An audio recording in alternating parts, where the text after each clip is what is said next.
ও জুই, আপনাকে তো বলাই হয়নি।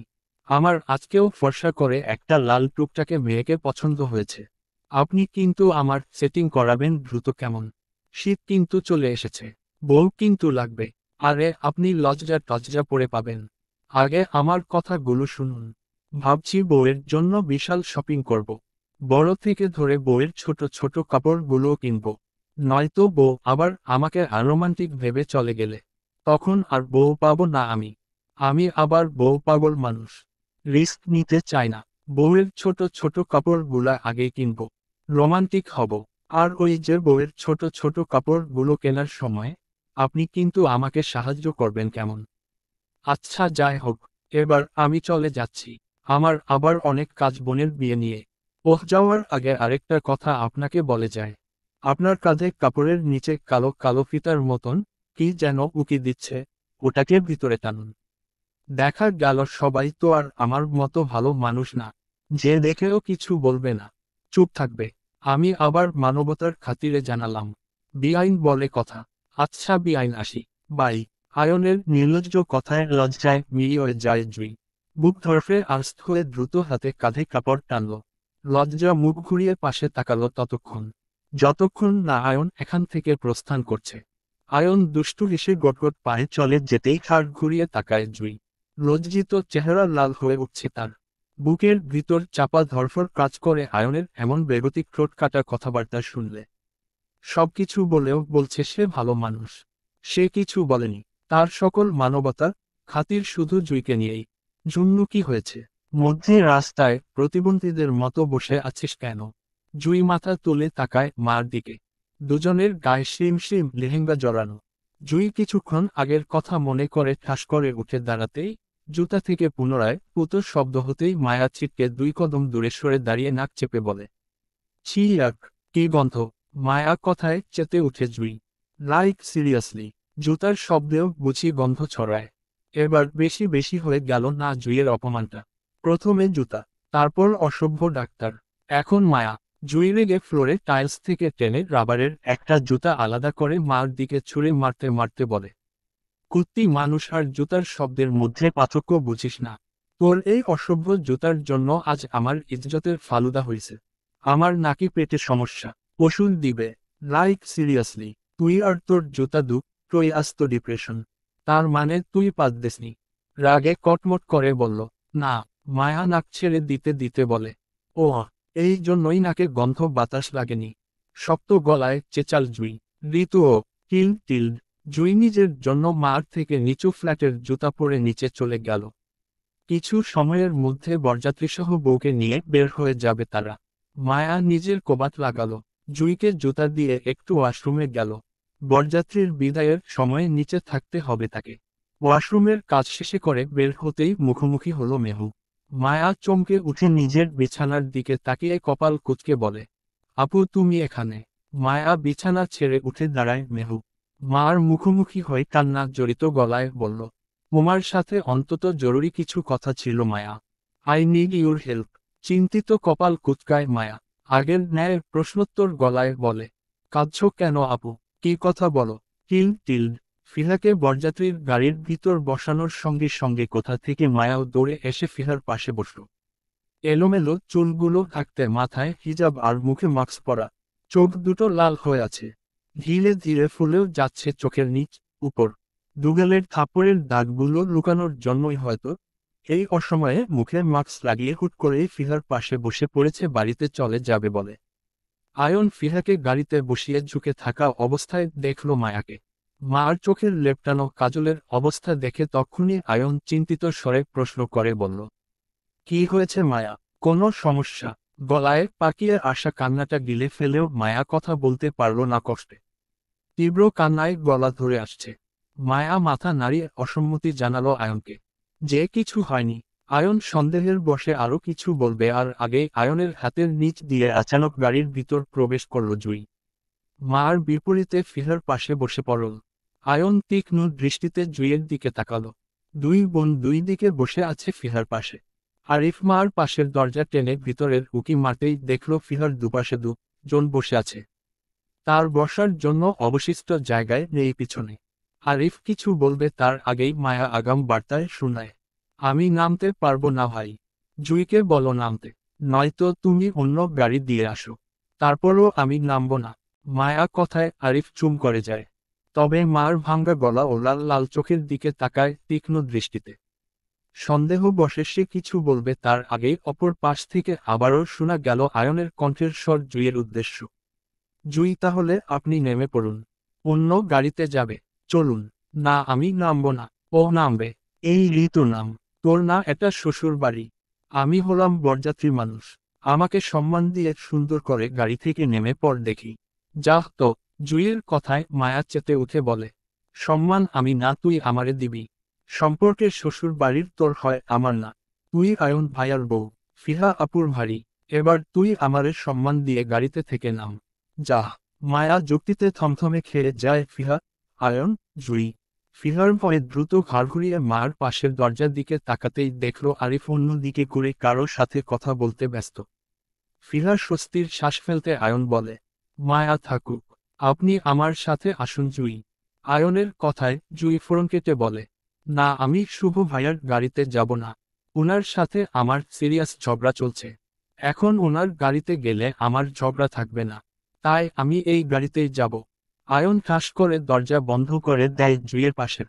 এই মেয়ে কথায় কথায় শুভ শুভ করে। আয়ন বলেছে নাকি তাকে শুভে গাড়িতে করে যেতে।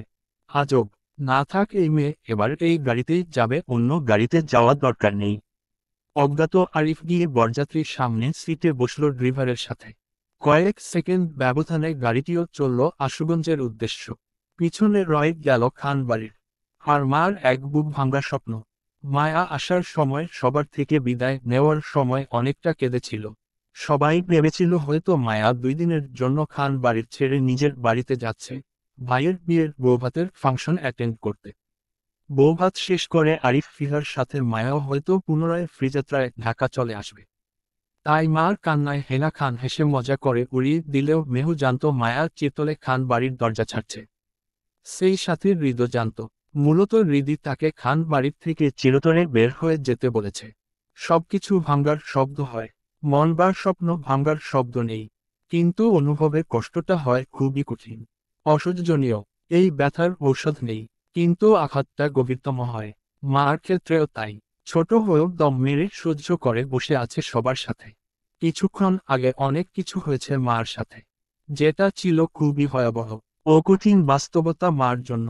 মায়া অশান্ত মনে গাড়ির জানালা দিয়ে বাহিরে তাকায়। অন্ধকারময় ধরনীর বুকে অল্প স্বল্প কৃত্রিম আলোর মেলা দেখা যাচ্ছে। মায়া মাস্ক টেনে থুতির নিচে নামায়। শ্বাসরুদ্ধ হয়ে থাকা নিঃশ্বাসটা হা করে টানে নিজের মাঝে। আটকে থাকা চোখের জলগুলোও গড়গড় করে গাল বেয়ে অঝরে গড়াতে লাগল। দুগাল হালকা জ্বলে উঠে থাপ্পড়ের জায়গায় নোনা জল পড়তেই মায়া কান্নায় ফুপায়। শরীরও মৃদু কেঁপে কেঁপে উঠে ফুপানিতে। গাড়িতে সফট মিউজিক থাকায় মার ফুপানো কান্না কারো কানে গেল না। আজ অনেক কিছু হয়েছে মার জীবনে। এক মুহূর্তে বদলে গেছে মার জীবন। মার চিৎকার করে কাঁদতে ইচ্ছে করছে কিন্তু পারছে না পরিস্থিতির দায়ে পড়ে। আজ মায়া চিরতলে হেরে গেছে। হৃদ নিজে মায়াকে ধাক্কা দিয়ে বের করে দিয়েছে তার জীবন থেকে। তাদের মধ্যেকার সম্পর্কের ইতি ঘটেছে। আজ মায়া শুধু খান বাড়ির সাথে নয়, হৃদের সাথেও সকল সম্পর্ক ছিন্ন করে গাড়িতে উঠেছে। এই যাত্রাই শেষ যাত্রা মার। আর কখনোই ফিরবেন না ওই খান বাড়িতে। মরে গেলেও না। এবার মার প্রচণ্ড আত্মসম্মানবোধে লেগেছে বিষয়টি। তাছাড়া হৃদ নিজেই সকল সম্পর্ক ছিন্ন করেছে মার সঙ্গে। অবশিষ্ট কিছুই নেই তাদের মধ্যে। মায়া মুক্ত। মায়াকে নিজের পছন্দ অনুযায়ী অন্য কারোর সঙ্গে সংসারী হতে বলেছে। হৃদের অপেক্ষায় না থাকতে বলেছে। ভয়ঙ্কর আগুনে ভয়ঙ্কর ভাবে ফাটল ধরল হৃদ মার সম্পর্কে। হয়তো এই রেস্টেনে অতীত ভয়ঙ্কর পাতা খুলবে তাদের জীবনে। সন্ধ্যা 7 বিসর্গ 1-0। ধরনীর বুকে অন্ধকার। বরের গাড়ি থামল আরিফের বাসার গেটের সামনে। আরিফ গাড়ির দরজা খোলার আগেই মায়া গাড়ির দরজা খুলে বের হয়ে যায়। আশেপাশে নারী পুরুষের ভিড় ঢেলে গেট ধরে সোজা বাড়িতে ঢুকে গেল নিজের রুমের উদ্দেশ্য। কারো দিকে তাকালো না, কথা বলল না। আরিফ কিছু বলতে গিয়েও বলতে পারল না। শুরু চোখে মার চলে যাওয়ার দিকে এক পলক তাকিয়ে জুইকে বলল, ফিহাকে নিয়ে বের হতে। জুই তাই করল। ফিহাকে গাড়ি থেকে ধরে বের করল। আরিফ পিছনে দাঁড়িয়ে রইল। আত্মীয় স্বজন ও আশেপাশে বাড়িঘরের মানুষজন জড়ো হয়ে আছে গাড়ির সামনে বউ দেখবে বলে। সম্পর্কে আরিফের ভাবিরা ফিহাকে ধরে বাড়ির ভিতর প্রবেশ করল। ফিহা কাঠপুতুল ন্যায় নত মস্তিষ্কের দাঁড়ালো ছোট উঠানের বিছানো পাঠির উপর। আরিফকেও ফিহার পাশাপাশি দাঁড় করালো সবাই। নিয়ম নীতির পালন করার জন্য রেহেনা বেগমের নতুন ডালা হাতে এগিয়ে আসলো। চারপাশে নারী পুরুষ, বাচ্চা কাচ্চা ভিড় জমে আছে বর বউকে ঘিরে। জুই নতুন বোল ভরতি খালি পানি রাখল ফিহার সামনে। রেহেনা বেগম খান, দুর্বা, ফুল একত্রে ছিটিয়ে বরণ করল ফিহা আরিফকে। ফিহা খালি পানিতে হালকা পা ডুবিয়ে বাড়ির ভিতর প্রবেশ করে আরিফের কোলে চড়ে। ফিহাকে বসার রুমে বসানো হলো আগাত অতিথিরা বউ দেখবে বলে। দীর্ঘ সময় নিয়ে ফিহাকে বউ দেখানো হলো। রাত 10টা নাগাদ রেহেনা বেগম ফিহাকে জুইয়ের রুমে পাঠালো খাবার দিয়ে। জুই ফিহাকে নিজের রুমে নিয়ে গিয়ে দেখল পূবে থেকে রুম অন্ধকার করে বারান্দায় বসে আছে মায়া। রুমের আলো জ্বালাল। তীব্র কান্নার ফুপানোর শব্দ কানে আসতেই দুজন চমকে উঠে একে অপরের মুখ চাওয়াচাওয়ি করল। বুঝতে পারল মার কান্নার শব্দ। ফিহা তৎক্ষণাৎ জুইয়ের হাত চেপে ধরে পাশে ইশারা করে। জুইয়ের অবস্থাও সেম। মার হঠাৎ কান্নার কারণটা বুঝতে পারছেন না জনি। মার মনে অবস্থা জানতে চায় কিন্তু সবার সামনে না। জুইয়ের নিজের পাশের কাজিনদের ছলে বলে কৌশল খাটিয়ে বলল, ফিহাকে ড্রেস চেঞ্জ করাবে, তাই তারা কিছু সময়ের জন্য নিচে যেতে। জুইয়ের কথা অনুযায়ী সবাই চলে যেতেই ফিহা তৎক্ষণাৎ এগোলো মার দিকে। হালকা অন্ধকারময় বারান্দায় দেখল মায়া অগোছালো অবস্থায় ফ্লোরে বসে তেরো সোফায় মাথা গুজে ফুপিয়ে ফুপিয়ে কাঁদছে। ফিহা ভারী লেহেঙ্গায় দ্রুত বসল মার পাশে। মার মাথা হাত রেখে উত্তেজিত কণ্ঠে প্রশ্ন করল, কি হয়েছে মায়া? কাঁদছিস কেন তুই? মায়া নিরুত্তর। ততক্ষণে জুইও রুমের দরজা লাগিয়ে এসে বসল মার অপর পাশে। ফিহার মতো করে সেও একই ভঙ্গিতে প্রশ্ন করল মায়াকে। মায়া উত্তর করল না, আর না নড়াচড়া, বরং ফুপিয়ে ওঠা কান্নায় এবার শরীরটা নড়ছিল তীব্র। ফিহা মার হাত টেনে নিজের মুখোমুখি বসায়। মার বিধ্বস্ত নাজেহাল চেহারাটা দেখে আঁতকে উঠে দুজন। পুরো মুখ মেকআপে লেপ্টে জমে গেছে ঘাম ও চোখের পানিতে। দু চোখের পাতাও লাল হয়ে ফুলে গেছে। দু গালে থাপ্পড়ের জায়গায় গাঢ় কালচে হয়ে আছে। খোপা থেকে এলোমেলো চুলে বের হয়ে পুরো পাগল বেশ বসে আছে। ফিহা আঁতকে উঠে আজলে মার গাল ধরে বলে, মায়ূর সোনা কি হয়েছে তোর? আমাকে বল, একই হাল বানিয়েছিস নিজের। কাঁদছিস কেন? বল না আমায় বোন। কেউ কিছু বলে তোকে? কাপা কাপার ঠোঁট ভেঙে ফুপায় মায়া। বুক ফাটা আতনাদে অঝরে চোখের পানি গাল বেয়ে গলার নিচ অবধি গড়াচ্ছে। ফিহা মায়া গাল মুছে দিয়ে পুনরায় প্রশ্ন করে, কি হয়েছে জানতে? মায়া বলল না, বরং গলে পড়ল ফিহার বুকে। হাতে ফিহার কমর জড়িয়ে ধরে শব্দ করে ডুকরে কেঁদে উঠে মায়া। অঝরে ফুপিয়ে বলে, আমি হেরে গেছি ফিহা আপু। আমার ভালোবাসা হেরে গেছে। আমার স্বপ্ন ভেঙে গেছে। আমার সংসার করতে চাওয়া আশাটা অপূর্ণ রয়ে গেছে। আমি আর কখনো উনাকে পাবো না। উনি আমাকে নিজের জীবন থেকে আজ চিরতরে বের করে দিয়েছে। আমি অযোগ্য। আমাকে এক রাতের বিছানা নেওয়া যায় কিন্তু সংসার করা যায় না। আমাকে আঘাত করেছে, অপমানের সহিত বের করে দিয়েছে নিজের জীবন থেকে। আমার সংসার চাই না। আমার উনার ভালোবাসাও চাই না। আমার কিচ্ছু চাই না। আর না কখনো ফিরতে চাই উনার জীবনে। আমার কষ্ট হচ্ছে আপু। নিজের ফিলিংগুলো সামলাতে পারছি না আমি। কষ্ট আমার বুক ফেটে যাচ্ছে। মনে হচ্ছে গলা ফেটে পাগলের মতো চিৎকার করলে হয়তো নিজের ভিতরের কষ্ট বের হবে। নয়তো না। আমার কথা বলতেও কষ্ট হচ্ছে আপু। আমার উনার প্রতি ফিলিংগুলো আমি কন্ট্রোল করতে পারছি না আপু। হয় তোমরা আমাকে উনাকে ভুলার উপায় বলে দাও, নয়তো আমার কষ্টগুলো কমিয়ে দাও। আমি নিতে পারছি না। আমার বুক ফেটে যাচ্ছে। কান্নাও থামাতে পারছি না। প্লিজ আপু, তোমরা আমাকে গলা টিপে মেরে ফেলো। কয়েকটা দিনের অসহ্য যন্ত্রণা থেকে আমাকে মুক্তি দাও। প্লিজ আমাকে মুক্তি দাও আপু। আমি মুক্তি চাই। মার কান্নায় কেঁদে উঠে জুই ফিহা দুজনই বুঝতে পারে হৃদের সাথে মার ভয়াবহ কিছু হয়েছে। মার কথা যতটুকু বুঝল, হৃদ মায়াকে নিজের জীবন থেকে চলে যেতে বলেছে। হয়তো দুজনের মধ্যে ছাড়াছাড়ি হয়েছে, যেটা মায়া মেনে নিতে পারছে না। পারার কোথাও না। মার উঠতি বয়সের আবেগ ভালোবাসা সবটাই হৃদ। মায়ার হৃদের বাহিরে কাউকে দেখার সুযোগই পায়নি। হৃদ নিজেই দেখতে দেয়। তাছাড়া অল্প বয়সের কিশোরীদের মনোবল খুবই নরম হয়, বেশ আবেগী হয়। তাদের বিবেক বুদ্ধি চেয়ে আবেগটায় কাজ করে বেশি। মায়া তরুণ কিশোরী, তাই হৃদের প্রতি নিজের আবেগ ভালোবাসাটা সামলাতে পারছে না। হয়তো মার জীবন হৃদ নিয়ে এই জিনিসটাই মেনে নিতে পারছে না। ফিহা মার বিষয়টি বুঝতে পারলেও হৃদের বিষয়টি বুঝতে পারছে না।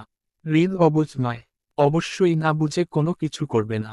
তাছাড়া তাদের পুরো পরিবার দেখেছে হৃদের মধ্যে মার জন্য পাগলামো। মায়াকে দুবার বিয়ে করে নিজের স্ত্রী হিসাবে স্বীকৃতি দিয়েছে সবাই সামনে। তাহলে এখন হঠাৎ করে এমনটা কেন করল? এটাই প্রশ্ন। ফিহা আর কিছু ভাবতে পারল না। মায়াকে দুহাতে চাপটে ধরল বুকে।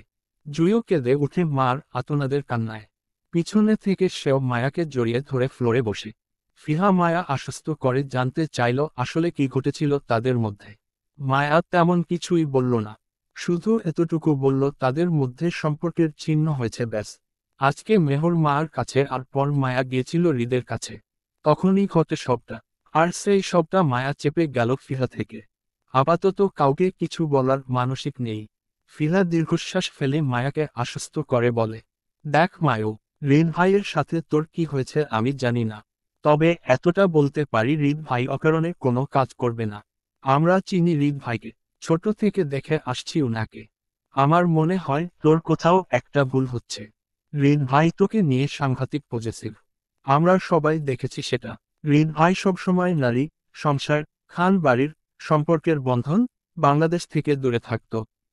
কিন্তু একটা সময় তোর জন্য ভাই সে সবকিছুর সাথে জড়িয়েছে।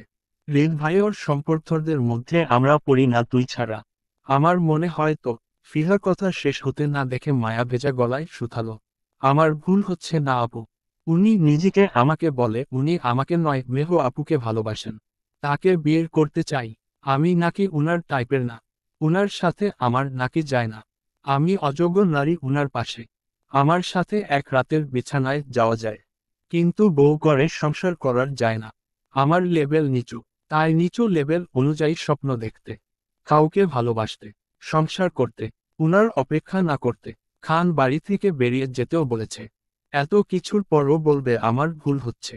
কথাগুলো বলতে বলতে শরীর কাঁপিয়ে অঝরে ডুকরে কেঁদে উঠে মায়া ফিহার বক্ষতলে। মায়া কথা। জুই চমকে উঠে এতক্ষণে মুখ খুললে বলল, জিজু তোকে সত্যি এসব কিছু বলেছে ঋতু? হুমম। জুই কেঁদে উঠে মার কান্না দেখে। ধীরে ধীরে মার কান্নার বেগ বাড়তে লাগলো। জুই ফিহা কি বলে মায়াকে সান্ত্বনা দিবে তারও ধারণা নেই। জুই মার বাহু টেনে নিজের বুকে আনল। দুহাতে মায়াকে জড়িয়ে ধরতেই মায়া কান্নায় অস্পষ্ট স্বরে আওড়াল, জন্য আমার ভীষণ কষ্ট হচ্ছে। আমি নিঃশ্বাস নিতে পারছি না। তুই আমার কষ্টটা কমিয়ে দে না। আমার শান্তি চচাই। আমি। কথাগুলো বলতে বলতে জুইয়ের বুকে জ্ঞান হারায় মায়া। অতিরিক্ত মানসিক চাপ আর দীর্ঘ সময় নিয়ে কান্নার ফলে জ্ঞান হারিয়ে ফেলে। মায়া জ্ঞান হারাতেই ডুকরে কেঁদে উঠে জুই। মার বেহাল দুর্দশা নিতে পারছে না তারা কেউ। ফিহাও নিঃশব্দে কেঁদে ওঠে। জন ধরাধরি করে মায়াকে বিছানায় শোয়াল। বাড়ি ভর্তি মেহমান, আত্মীয় স্বজন। এমনতো অবস্থায় মার কথা জানালে পরিস্থিতির আরও খারাপ হয়ে যাবে। মায়াকে নিয়ে কানা খসা করবে, খারাপ বলবে। তাছাড়া এখনো মায়া ঠিকঠাক ভাবে তাদের কিছু জানায়নি আসলে তাদের জনের মধ্যে কি হয়েছে আজ। ফিহা পরিস্থিতি সামল দিতে জুইকে বুঝাল, আপাতত মার পাশে থাকতে, কাউকে কিছু না জানাতে। কাল মার থেকে সবটা জেনে তারপর নাহ বাড়ির গুরুজনদের জানাবে। জুই সম্মতি দিল। মার ড্রেস করাল, কপাল ভিজিয়ে মুখ মুছে দিল। ফিহাও রাত 12টা পর্যন্ত মার পাশে বসে রইল। রাত 12টার দিকে ফিহাকে দেওয়া হয় আরিফে ঘরে। ফুলে ফুলে ভরপুর বাসর ঘরে ঢুকতে চমকে উঠে ফিহা। জড়তায় নিয়ে শক্ত করে আঁকড়ে ধরে লেহেঙ্গার দুপাশ। আরিফের খালাতো ভাবি বোনরা ফিহাকে বিছানা বসিয়ে দরজা চাপিয়ে চলে যেতেই ফিহা বিছানা ছেড়ে উঠে দাঁড়া। নাটক করা শেষ, এবার রিয়েলিটি চলবে। ফিহা হাত বাড়িয়ে বিছানা উপর থেকে সবগুলো লাল গোলাপের পাপড়ি ছেড়ে ফেলল ফ্লোরের উপর। গোছগাছ করে পরিপাটি করল নিজের বিছানাটি। ড্রেসিং টেবিলের সামনে থেকে টেনে নিজের টলি ফ্লোরে রেখে গোলাপি রঙের শাড়ি হাতে নিল। সেম কালারের ব্লাউজ, পেটিকোট নিল। টাওয়াল হাতে সোজা ঢুকলো ওয়াশরুম। ঘন্টা খানিকটা সময় বাদিয়ে গোসল শেষ করলো, মুখের মেকআপ আর চুল ঠিক করে। গোসল শেষে মাথায় সাদা টাওয়াল বেঁধে বের হতেই দেখল আরিফ বিছানার পাশে বসে। দৃষ্টি তার দিকেই তাক করা। গায়ের শাওরানি খুলে সাদা পাঞ্জাবি পরা। ফিহা দেখেও না দেখার মতো করে আয়ন সামনে দাঁড়াতেই শোনা গেল আরিফের গলা, এই অসময়ে গোসল করলে কেন? নতুন জায়গায়, এখানের পানীয় নতুন তোমার জন্য। সমস্যা হবে তো তোমার। ফিহা উত্তর করল না, বরং আরিফের তীক্ষ্ণ দৃষ্টি অপেক্ষা করে রোজকার মতো হাতে পায়ে লোশন মাখল। ভেজা চুল টাওয়ালে ভালোভাবে মুছল। কোবাট থেকে নকশিকাঁথা বের করে সোফার উপর রেখে সুন্দর সাবলীল ভাষা বলে উঠে, যাও উঠো, সোফায় গিয়ে শুও। আমার ঘুম পাচ্ছে, আমি ঘুমাবো। আম্মু বলেছে কাল একটু সকালে উঠতে, তাই এখন ঘুমাতে চাচ্ছি। যাও, আমার বিছানা থেকে ওঠো। ফিহার সহজ সরল কথায় শোকর খায় আরিফ। তার সদ্য বিয়ে করা বউ তাকে বিছানা থেকে উঠিয়ে দিচ্ছে, সে কি শোকর হবে না? আমি সোফায় কেন শুব? আমি তোমার সাথে বিছানায় শুব। তাছাড়া এটা আমার বিছানা। উহুম, তোমার বিছানা ছিল কবুল বলার আগ পছন্দ। এখন এটা আমার। তোমার যা কিছু আছে এখন থেকে সব আমার। তাই আমার বিছানায় তোমার জায়গায় নেই। যদি বলো তুমি বিছানা ছাড়া ঘুমাতে পারো না, তাহলে সুন্দর করে রুম থেকে বের হয়ে যাও। অন্য কোনো রুমে গিয়ে আরাম করে বিছানা ঘুমাও। কেউ তোমাকে ডিস্টার্ব করবে না। কিন্তু তুমি যদি এই রুমে, এই বিছানায় আমার সাথে ঘুমাতে চাও, তাহলে আমি চিৎকার করে করে বাড়ির সকল মানুষজনকে দরজার বাহিরে দাঁড় করব। সাথী কেঁদেকুটে এই নালিশ দিব যে, তুমি আমার উপর জোর খাটাচ্ছ আমার পিরিয়ড চলছে জেনেও। এখন এটা যদি বাড়ির মেহমানরা শুনে তখন তোমার আদর্শ, নীতি, ইজ্জত কই যাবে বুঝতে পারছো তো? ফিহার বেগিত কথা চমকে উঠে আরিফ। ফিহা অভিমান ঠিক আছে, তাই বলে বাসর ঘরে স্বামীকে বের করে দিবে মিথ্যা অপরাধ দিয়ে। তাছাড়া আজকে তাদের বাসর প্রকাশ না করলেও এই রাতটার জন্য জন অপেক্ষা ছিল। এই রাতটা কি রোজ রোজ আসবে তাদের জীবনে? এইভাবে নষ্ট করা কি ঠিক হবে? আরিফ ফিহাকে বোঝাতে চাইল, গোছানো কথা বলল, তোমার রাগ, তোমার অভিযোগ কোনো কিছুই আমি অস্বীকার করছি না ফিহু। তুমি তোমার জায়গায় ঠিক আছো, কিন্তু পরিস্থিতি আমাকেও বাধ্য করেছে তোমাকে নিজের থেকে দূরে সরিয়ে রাখতে। বাধ্য দুজন ছিলাম। অতীত আমাদের বিষাক্ত, কিন্তু তাই বলে অতীত ধরে জীবনের বর্তমান সময়গুলো নষ্ট করার মানে বোকামি। আমি কোনো বোকামি করতে চাই না ফিহু। তোমার জন্য আমি আমার বর্তমান সুখের মুহূর্তগুলো নষ্ট করব না অবশ্যই। তুমি যেটাকে সুখের মুহূর্তে বলছো, সেটা এই মুহূর্তে আমার কাছে বিষাক্ত বিষ মনে হচ্ছে। তোমার আর আমার আম্মুর জন্য আজ আমি অনেক কিছুই হারাতে পারতাম আরিফ। আমি মরতে গিয়েছিল তোমাদের দুজনের ডিপ্রেশনে। তুমি তোমার আদর্শে অটুট, আম্মু উনার বাস্তবতায়। মধ্যে থেকে আমি পিষ্ট ছিলাম তোমাদের জনের যুক্তিতে। তোমরা কেউ আমার দিকটা বুঝতে চাওনি। আর না আমি তোমাদেরকে বোঝাতে পারছিলাম। বিগত কয়েকটা দিন আমার মরণ যত্ন সামিল কেটেছে। মরতে না গেলে হয়তো আজও তোমরা দুজন বুঝতে আমার দিকটা, আমার ভালোবাসাটা। আজ যদি আমি মরে যেতাম, তাহলে তোমরা ঠিকই ভালো থাকতে আমাকে ছাড়া। হয়তো 2 দিন কাঁদতে, কিন্তু আমার জন্য তোমাদের জীবন থেমে থাকতো না। দিন শেষ আমি তোমাদের জন্য সবকিছুই হারাতাম। যে বাসর ঘরের মুহূর্তটাকে তুমি সুন্দর মুহূর্তে বলে চালিয়ে দিতে চাচ্ছ, আজ আমি মরে গেলে তোমার এই বাসর ঘরে আমার জায়গায় অন্য নারী বসে অপেক্ষা করত তোমার। আমার সংসারটাও অন্য কারো হতো। আমার তোমাকে এই জীবনে, ওই জীবনে, 2 জীবনেরই পাওয়া হতো না কখনো আরিফ। পরিবারের চাপে তুমি বিয়ে করলেও জীবনের একটা সময়ে গিয়ে তুমি ঠিকই আমাকে ভুলে যেতে আরিফ। আমার মা তুমি দুজনই স্বার্থপর। জীবন আমার, অথচ ডিসিশন তোমাদের হাতে। তাই আমিও তোমাদের কাউকে ক্ষমা করব না। মা হিসাবে কিছু বলতে না পারলেও স্বামী হিসাবে তোমাকেও ছাড়ব না আরিফ। ভালোবাসেছিলাম জন, অথচ ভালোবাসার লড়াই শুধু আমি একা করে গেছি। তুমি ছিলে না আমার সাথে, বরং আমাকে মৃত্যু মুখে ঠেলে দিয়েছ বারবার। ইগনোর করেছ, যোগাযোগ বন্ধ রেখেছ, বারবার ফিরিয়ে দিয়েছ। আমি ভুলিনি কিছু আরিফ। সবকিছুর শোধ এবার আমি তুলব তোমার থেকে। তাই প্রথমে ভেবেছিলাম তোমাকে বিয়ে না করে শাস্তি দিবে। পরে দেখলাম আমাকে বিয়ে না করে তুমি এমনিতেই ভালো থাকবে। কারণ পারিবারিক সমস্যা কথা চিন্তা করে হলেও তুমি তোমার মনকে বুঝিয়ে মানিয়ে নিবে। আমাকে ভুলেও যাবে। তাই আগে নিজের জায়গাটা শক্ত করলাম। তোমাকে শাস্তি দেওয়ার ধরনটা একটু পরিবর্তন করলাম। তোমার বউ আমি হতে চেয়েছি, হয়েছিল। তুমি করতে চাওনি, সমস্যা নাই। আমার জায়গায় সারা জীবনের জন্য বাধা হয়ে গেছে তোমার জীবনের। ব্যাস শেষ। তোমার কোনো এক্সপেকটেশন আমার কাছে থাকবে না। এই রুমের বাহিরে নাম মাত্র বউ আমি তোমার। এই রুমের ভিতরে তুমি তোমার মতো, আমি আমার মতো। আমার তোমার পরিবার দরকার ছিল, যেটা আমি পেয়ে গেছি তোমাকে বিয়ে করে। তোমার পরিবার আজ থেকে আমার পরিবার। প্রতিটা সদস্য আমার আপনজন হবে শুধু তুমি ছাড়া। তুমি কি করবে সেটা তুমি জানো। তবে ভুলেও আমার সাথে জোর খাটাতে আসবা না। তাহলে চিৎকার করে আব্বু আম্মু ডাকবো এই রুমে। ইজ্জত বাঁচাতে চাইলে সবসময় আমার থেকে দূরে থাকবা। আর একটা কথা, এই রুম, এই রুমের প্রতিটা জিনিসপত্র আজ থেকে আমার শুধু তুমি ছাড়া। এবার যাও গিয়ে ঘুমাও, উঠো। ফিহার মনের জমানো গাঢ় কষ্টটা বুঝল আরিফ। ফিহা নিজের দিক থেকে ঠিক, কিন্তু আরিফেরও একটা দিক আছে। আরিফ উঠে এগিয়ে আসতে চাইল ফিহা দিকে। অসহায় কণ্ঠে বলল চাইল, ফিহু আমার পরিস্থিতি।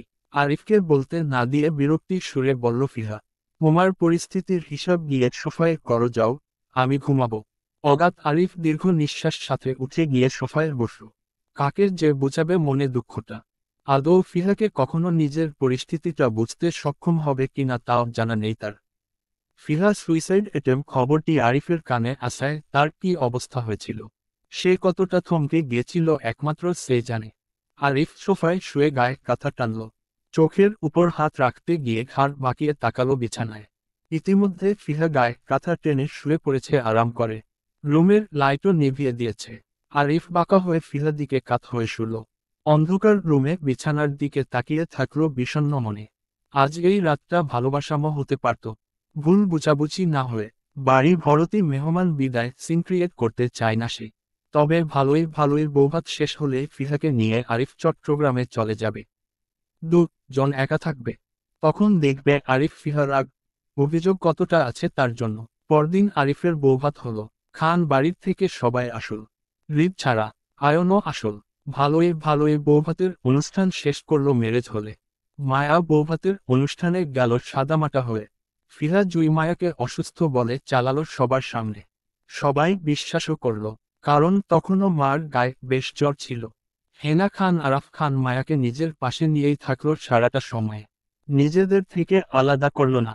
যাওয়ার সময় মায়াকে নিজের সাথে নিয়ে যেতে চেয়েছিল কিন্তু মায়া যেতে চায়নি। হেনা খান মনে করলেন ভাইয়ের বিয়ের জন্য মায়া হয়তো আরও কিছু দিন বেরিয়ে ফেলবে খান বাড়িতে। মায়া চুপচাপ হেনা খানের পাশে বসে সারাটা সময় পার করল। মায়া হেনা খানের মুখে শুনেছিল রিদ নাকি দেশে নেই। ফিহার বিয়ের দিন রাতেই নাকি দেশের বাহিরে চলে গেছে। কবে ফিরবে বলে যায়নি। মায়া চুপচাপ শুনল হেনা খানের কথাগুলো। কষ্ট কান্নায় মার চোখগুলো তখনই ভিজে উঠেছিল। মায়া নিজেকে সংযম করতে হেনা খানের কাঁধে মাথা হেলিয়ে চুপচাপ চোখ বন্ধ করে বসেছিল বেশক্ষণ। একটা সময় মায়া শান্ত হলো, নিজের কান্না আটকালো। তবে নিয়ম অনুযায়ী ফিহাকে নিয়ে আরিফ চৌধুরী বাড়িতে ফিরযাত্রায় যেতে হবে। গেল। যাওয়ার সময় ফিহা জুইকে আর মায়াকে সাথে করে নিতে চাইল, কিন্তু মায়া গেল না, নিজের বাড়িতেই থাকলো। জুইও মার জন্য প্রথমে যেতে চায়নি কিন্তু মায়া আশ্বস্ত করল যেতে। অগাধ মায়াকে রেখে সবাই চলে গিয়েছিল সেদিন। ফিহাকে নিয়ে আরিফ তাদের বাড়িতে দুদিন থেকে পুনরায় নিজের বাড়িতে চলে এসেছিল।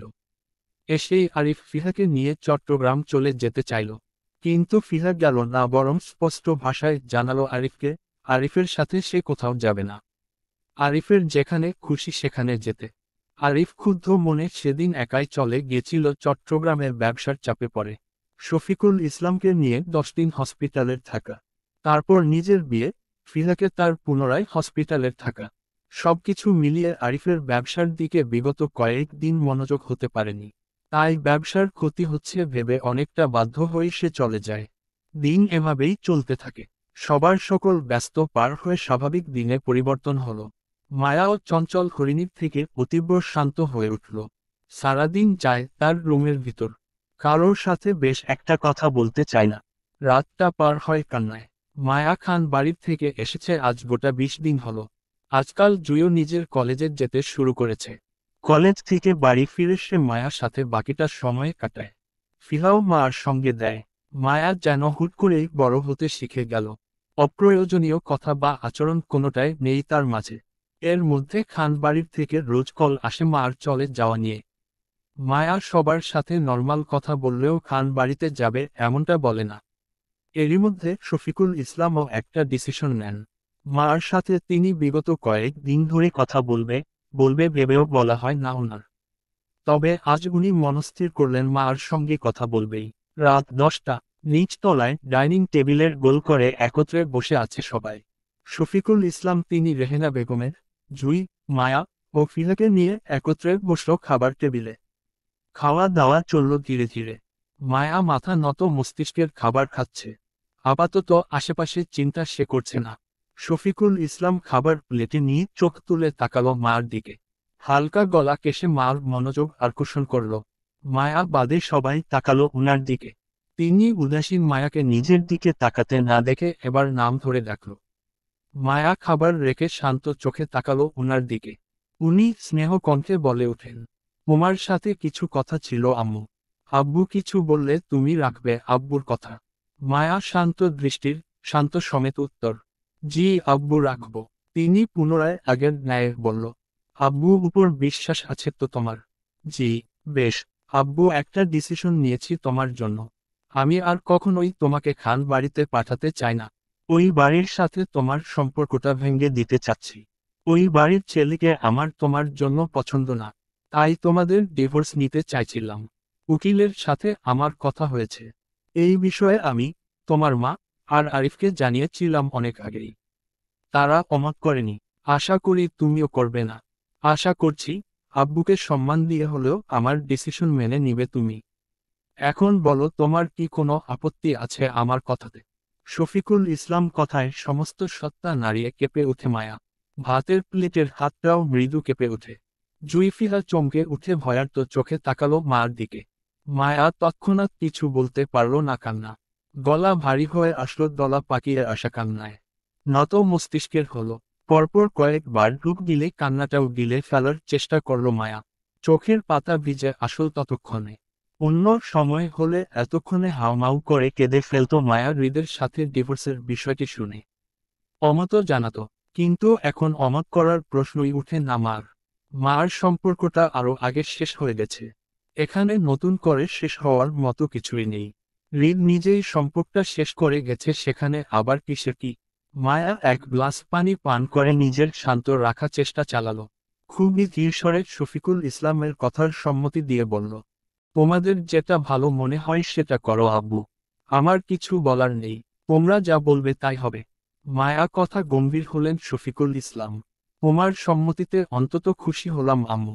কালই তোমার কলেজ ট্রান্সফারের বিষয়টি নিয়ে ঢাকা যাব আমি। সবকিছু আমি আগেই রেডি করে রেখেছিলাম।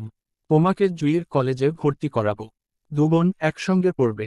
তুমি কাল একবার জুইয়ের সাথে কলেজে ঘুরে আসো। মনও ভালো থাকবে। কলেজটাও চিনে নিলে কেমন? জি আব্বু। মার আর খাওয়া দাওয়া চলল না। ততক্ষণ খাবার নিয়ে টেবিলে বসে থাকলো, যতক্ষণ শফিকুল ইসলাম ডাইনিং টেবিলের বসেছিল। তিনি যেতেই মায়া না খেয়ে উঠে গেল।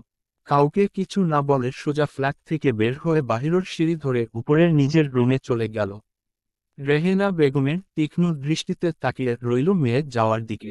মার হঠাৎ শান্ত হয়ে যাওয়ার বিষয়টি ভালো ঠেকেছে না উনার।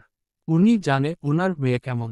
মার অস্বাভাবিক আচরণের উনার সন্দেহ আরো গাঢ় করছে। এমনটা নয়তো যে খান বাড়িতে থাকতে থাকতে ওই বাড়ির ছেলেকেও ভালোবাসে ফেলেছে মায়া? হতে পারে। অস্বাভাবিক কিছু না। দুজনকে একসাথে দেখেছেন তিনি। এখন যদি ভালোবাসেই থাকে, তাহলে নিজের বাবার কথায় রাজি হলো কেন? অস্বীকার না করে। তাছাড়া খান বাড়িতে তো সে স্বেচ্ছায় যেতে চাচ্ছে না। আচ্ছা, কোনো সমস্যা হয়েছে কি উনার ছোট মেয়েটার জীবনে? মায়া পিছন পিছন জুই রুমে এসে দেখল মায়া কাঁথা মুড়িয়ে বিছানা চোখ বন্ধ করে শুয়ে আছে। রুমের লাইট অফ। জুই জ্বালাল না, শুধু দীর্ঘশ্বাস ফেলল। মায়া ঘুমায় নি সেটা জুই জানে। হয়তো নীরবে চোখের জল ফেলছে, সেই জন্য ঘুমের বাহানা মারছে। মায়া গোটা 20 দিন ধরে এমন আচরণ করছে। স্বাভাবিক থেকেও অস্বাভাবিক। মাত্রাতিক চুপচাপ হয়ে যাওয়া, হুটহাট অকারণে রেগে যাওয়া, ছোট ছোট বিষয় ধরে ফুপিয়ে কেঁদে ওঠা। দিন দিন কেমন অদ্ভুত আচরণ করে বেড়ায় সে। রোজ গভীর রাতে গুনগুন শব্দের কান্নায় প্রায়শই ঘুম ভাঙে জুইয়ের। জুই হতাশ মনে মায়া পাশে শুয়ে পড়ে। কথা বলল না। এখন মার সাথে কথা বলতে চাইলেই হুট করে রেগে যাবে। নয়তো উত্তর করবে না। জুই মার স্বাভাবিক হওয়ার অপেক্ষা করতে করতে একটা সময় ঘুমিয়ে পড়ল। রাতে গভীরতা বাড়তেই তীব্র গুনগুন শব্দের কান্নায় ঘুম ভেঙে গেল জুইয়ের। ঘুম থেকে ধরফিয়ে উঠে বসতেই বুঝল বারান্দা থেকে কান্নার শব্দ আসছে। জুই দৌড়ায় সেদিকে। মায়াকে বারান্দায় দেয়ালের সাথে পিঠ ঠেকিয়ে মুখ টিকে কান্না করতে দেখে অস্থির ভঙ্গিতে মায়ার সামনে বসল জুই। মায়া টেনে দাঁড় করিয়ে বসালবে তেরো সোফায়। নিজেও মার পাশে বসল জুই। মায়াকে তখনও হিচকি তুলে কাঁদতে দেখে জুই অস্থিরে বলে ওঠে, সারাক্ষণ এত কাঁদিস কেন তুই? তোর এই কান্নার মানে কি? তুই কি আবারও খান বাড়িতে ফিরে যেতে চাস ভাইয়ের কাছে? ঋতু জুইয়ের দিকে তাকালো মায়া। হিচকি তোলা কান্না তখনও ঠিক করে কথা বলতে পারছে না সে। জুই অসহায় হলো। মায়া কান্না ভেজা মুখটা দেখে ওর চোখেও পানি আলে আসল। এতটা আদুরে হয়েও ভালোবাসার কাছে কিভাবে অসহায় গেল মেয়েটা। জুই দীর্ঘশ্বাস ফেলে আদুরে হাতে মার চোখের পানি মুছে দিতেই মায়া হিচকি তুলে কান্না করতে করতে বলল, আমি উনার কাছে আর যেতে চাই না জুই। আমিও মুক্তি চাই উনার থেকে। তাহলে এত কাঁদছিস কেন? মায়া ঠোঁট ভেঙে কাঁদে বলে, আমি কি করব জুন্নু? এতদিনেও নিজের উপর, নিজের ফিলিংসের উপর কন্ট্রোল করতে পারছি না। আমার নিঃশ্বাস বন্ধ হয়ে আসে জুই। কিছু ভালো লাগে না, কারোর সঙ্গ ভালো লাগে না। আবার উনাকে ভুলতে পারছি না। আমার সব সময় মনে হয় উনি আমার আশেপাশে আছেন। আমি কল্পনা করি উনাকে। তুই একবার বাবার সাথে কথা বলে খান বাড়িতে যা। এমনটাও তো হতে পারে তোর কোথাও একটা ভুল হচ্ছে। তুই যেটা ভাবছিস তেমনটা নাও হতে পারে। হুট কান্না থেমে যায় মার। চেহারা স্পষ্ট রাগের তেজ ফুটে ওঠে। মায়া চেতে উঠে রাগী স্বরে বলে ওঠে, একদম না। আমি যাব না ওই বাড়িতে। কখনো না। আমার ভুল হলেও সঠিক করব না কখনো। সারা জীবন ভুল নিয়েই থাকবো, তারপর খান বাড়ির চৌকাঠ মারব না। আমার উনাকে চাই না। বাবা আমার জন্য সঠিক সিদ্ধান্ত নিয়েছেন। আমার মুক্তি চাই। ডিভোর্স উত্তম মাধ্যম আমার মুক্তির। আমি অযোগ্য আমাকে এক রাতের সঙ্গী করা। আমি নিচু লেভেলের গরিব মানুষ। আমি একটা কোথাও ভুলিনি জুই। বিষয়টা এবার আমার আত্মসম্মানে। তাই কখনো উনার সাথে সংসার বাঁধব না আমি। বাবা যা করতে চাই করুক, তাতে আমার সম্মতি থাকবে জোরালোভাবে। তুই আজকে পর এমনটা আমায় ভুলেও বলবি না আর। আমি কিন্তু মেনে নিব না। মায়াকে রেগে যেতে দেখে অস্থির ভঙ্গিতে শান্ত করল জুই। মার কথার সম্মতি দিয়ে বলল, রিল্যাক্স, আমি আর তোকে কখনো এর বিষয়ে কোনো কিছু বলবো না। প্লিজ শান্ত হ। আমরা আছি তোর পাশে। তোর সিদ্ধান্তই আমাদের সিদ্ধান্ত হবে। প্লিজ এবার শান্ত হ। জুই কথা মায়া শান্ত হয়ে সোফায় গায়ে এলিয়ে বসল মায়া। জুই পুনরায় বলল, সিদ্ধান্ত তোর, জীবন তোর। তাহলে এভাবে আর কত দিন কাঁদবি বন্ধ রুমের ভিতরে? তুই জানিস তুই যে আজকাল অস্বাভাবিক আচরণ করছিস সবার সাথে। মাঝে মধ্যে নিজেকেও আঘাত করে ফেলিস। দেখ তোর হাতে কতটা খামুচি আছড়ে দাগ। এই বলো তুই নিজে করেছিস। এতটা অস্বাভাবিক আচরণ কেন? কবে নিজেকে তুই স্বাভাবিক করবি? কবে সবার সাথে হাসি খুশি থাকবি? অনেক তো হলো। এবার না হয় স্বাভাবিক হ। আমার সাথে বাহিরে চল। মুভ অন কর। ভাইকে ভুলে নতুন করে শুরু কর জীবনটা। দেখবি সবকিছু ঠিক হয়ে গেছে তোর সাথে। মানসিক চাপ থেকে বের হতে পারবি। কাল যাবি আমার সাথে কলেজে। মায়া বন্ধ চোখের পাতা কানিশ বেয়ে জল গড়িয়ে পড়ল অজরে। কান্নার শব্দ হচ্ছে না, হালকা নাক টানার শব্দ হচ্ছে। জুইয়ের কথা সম্মতি দিল মায়া। যে যাবে কলেজে, রিদকে ভুলার চেষ্টাও করবে। সফল হতে পারবে কিনা জানা না থাকলেও চেষ্টা চালিয়ে যাবে ক্রমাগত। হয়তো একটা দিন সফল হয়ে যাবে, কারণ জীবন কারোর জন্য থেমে থাকে না। মার জন্য থেমে থাকবে না। টিল্ড শফিকুল ইসলাম পরদিন থাকা গিয়ে খান বাড়ির জানালো মায়া আর ফিরবে না এই বিষয়টি। কথায় কথায় হৃদের সাথে মার ডিভোর্সের বিষয়টিও জানিয়ে আসুন। তবে মার কলেজ ট্রান্সফারের বিষয়টিতে জটিলতা দেখে দিল। কোনো মতেই ট্রান্সফার করতে পারল না। অগাধ শফিকুল ইসলাম সেদিন ব্যথা হয়ে চলে আসে বাড়িতে। তারপর আরও কিছু দিন পর মার ট্রান্সফারের বিষয়টি চেষ্টা করে। এতেও সফল হতে না পেরে মায়া সাধারণ একটা কলেজে ভর্তি করায় শফিকুল ইসলাম, যেহেতু কলেজ শুরু হওয়ার বেশি দিন পার হয়নি, মাত্র 3 মাস পার হয়েছিল, তাই হেনা খান রোজ রোজ করে মার জন্য আহাজারি করে, কান্না বিলাপ করে। একবার নিজের স্বামী কাছে তো অন্যবার ফোন দিয়ে হৃদের কাছে। হৃদ শুনল তার আর মার ডিভোর্সের বিষয়টি, কিন্তু শুনেও না শোনার মতো করেই থাকলো। প্রতিক্রিয়া জানালো না, বরং হেনা খানের রোজ রোজ ফোনে বিরক্ত হয়ে এখন ফোন বন্ধ করে রেখেছে সে। বিগত প্রথম প্রথম কয়েকদিন হেনা খান সাথে হৃদের যোগাযোগ থাকলেও এখন আর নেই। হৃদের সাথে বর্তমান কারো যোগাযোগ নেই। সে কোথায় আছে, কিভাবে আছে, কারো জানা নেই।